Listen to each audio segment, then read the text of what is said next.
Grace to you and peace from God our Father and our Lord Jesus Christ. Amen. Well, these texts are pretty, what might I say, apocryphal. This Sunday of the church year is the last Sunday of the church year before Christ the King Sunday next week. And the context of this is Jesus has come to Jerusalem and has ended his public ministry and is talking with the disciples about his coming again. This is a pretty stark reading for us today. And it's when we look at the news or hear the news, I heard on the way over that the city of Venice was flooded by the worst flood in 50 years, and their beloved basilica flooded, and now that the salt could ruin it.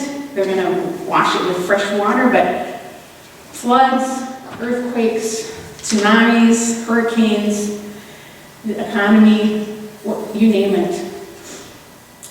We live in times when we could mistake these things as signs from God that the world is ending. It's not.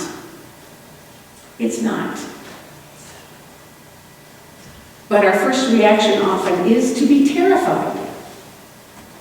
To be terrified and then get distracted and lose hope and be worried and anxious.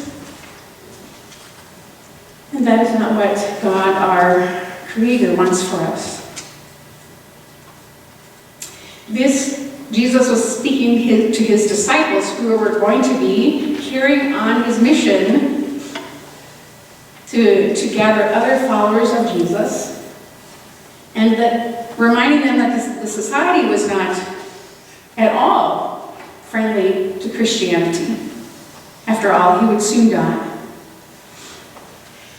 So they would face persecution and rejection. And maybe if they were the first person of their family to convert, to follow Jesus, they might get some flack from their family, from their parents, from their children. That was reality for them. Jesus was speaking reality for them in those days, in the early parts of that first century, of that first century.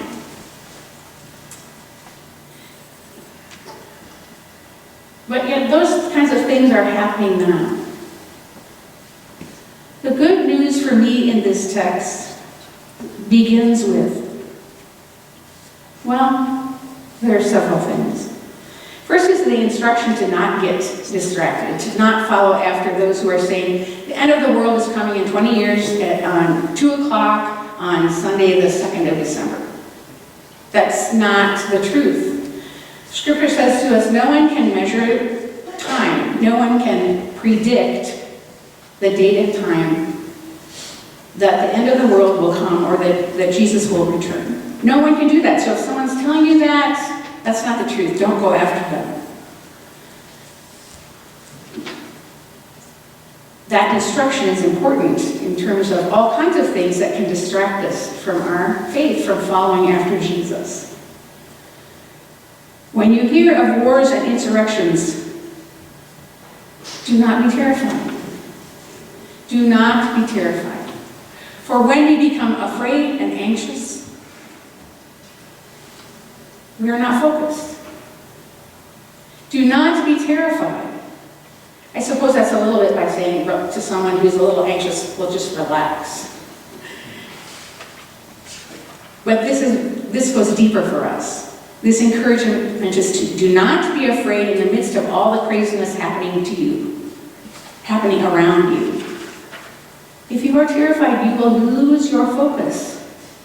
So this is a reminder that the God of faithfulness will be with you in all things, so that all those things that went through that list of things, so that this will give you an opportunity to testify. If we are afraid and anxious, the last thing that we can do is listen. Is to listen to the Spirit of God within us. This will give you an opportunity to testify. And this next part is important because so often we want to have things in order, and if we're saying something important or giving a speech, we want to write it out and make sure we follow all the points. Jesus says to his disciples, so make up your minds not to prepare your defense in advance. To me, that sounds like, don't get all ready to fight, because you're not going to be able to share the message of love. Don't get all defensive. Jesus does not need any kind of defense. And if we are listening, if we set our fear aside and give that to God, then the words will just come to us because we're settled and centered in the Spirit of Jesus.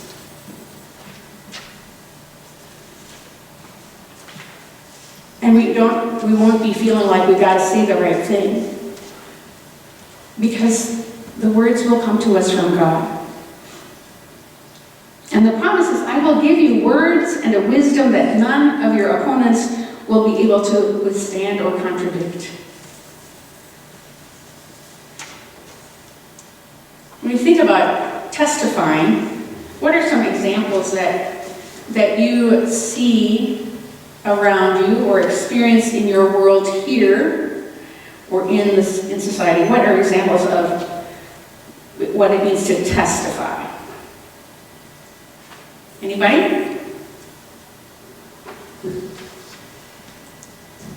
We testify if we are called to court and we have to say something. We even are probably asked to put our hands on the Bible to swear something. What do we swear? To tell the truth. Just because you know that answer does not mean you had to do that, so don't be looking at your neighbor who said that. To testify is to tell the truth. And we look at our Bible as the New Testament and the Old Testament, or the Hebrew Scriptures. Testifying, testament, means to tell the truth. Simply, if we know the story of God's work in our lives, if we are able to be calm and listen to God's Spirit within us, we tell our story, we tell the truth, in the midst of all the craziness happening around us. We tell the truth because we know who God is. Testifying does not mean that you go on the street corner or down at the bar or at school and say, do you know Jesus? Have you been saved?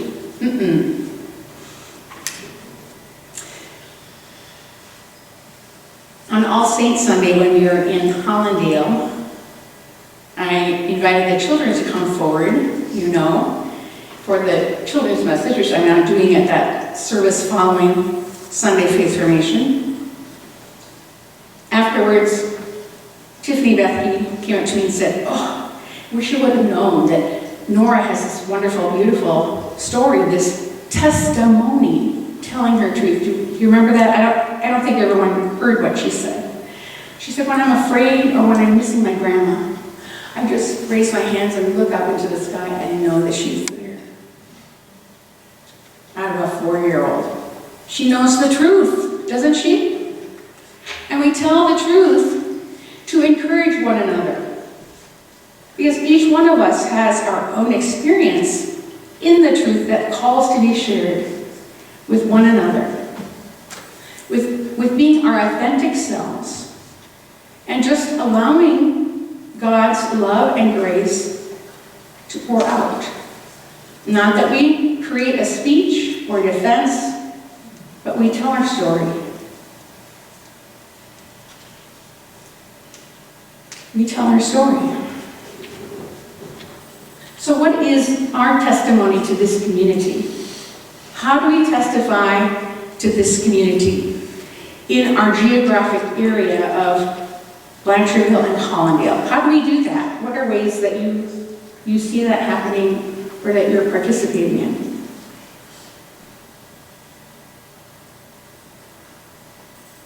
I know that you have some examples. Are you just shy this morning? Did you know that testimony happens when you're rolling out lefse? or standing at the griddle and flipping those lovely, delicate circles. When there were several young people who took a heritage day from school and rolled with their elders. That spirit of gathering there is a testimony to God's love among us, God's joy and God's peace and community that we are building cross-generationally in this community. It's beautiful. How do we learn how to make lefse? How did you learn how to make lefse? This is a quiet group this morning. Well, I had rolled a couple of times in my life, and I wanted to try it. Every experience. That's the way I learn, by trying and by others teaching, sharing the story. Testifying to God's love can be simple as inviting someone into the lefse circle and showing them and teaching them how to do it. Mistakes and all. We enjoyed the ones that weren't perfect. So be not terrified in the midst of challenges and craziness, in the midst of being in an interim between called pastors. It's not a time to be terrified. It's a time to settle in, to let go of our fear and listen to who God is calling us to be into the future. Amen.